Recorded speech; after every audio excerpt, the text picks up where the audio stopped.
ఒక్కొక్కరిని ఊచకోత కోస్తాను. చాలా జాగ్రత్తగా ఉండండి.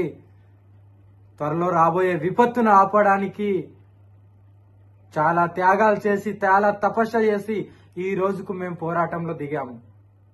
నేను తలుచుకుంటే నా దేశం నుండి నీ ముస్లిం సామ్రాజ్యాన్ని మొత్తం ఊచకోత కోస్తాను. జాగ్రత్త, ఖబర్దార్.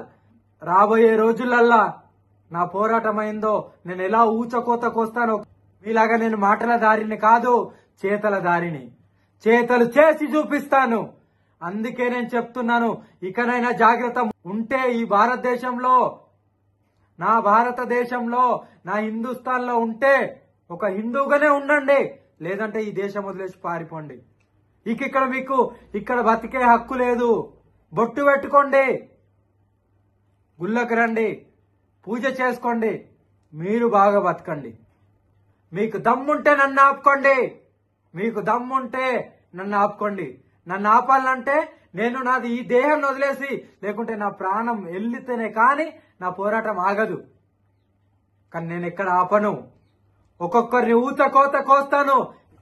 ఒక్కొక్కడికి తలలు లేచిపోతాయి. చెప్తున్నాను, జాగ్రత్త ఉండండి. ఇప్పటికే ఎవరిని కూడా వదిలిపెట్టే సమస్య లేదు. నేను వస్తున్నాను, త్వరలో వచ్చి ఒక్కొక్కరి సంగతి చెప్పబోతున్నాను. ఒక్కొక్కరిని ఊత కోత కోస్తా. ఈ కోసే బాధ్యత నాది. ఆ బాధ్యత నేను తీసుకున్నాను. నేను కంకణం కట్టుకున్నాను. ఏదో రాజ్యాంగం అంటున్నారు. నా దగ్గర రాజ్యాంగాలు, గీజ్యాంగాలు, చట్టాలు నడవై.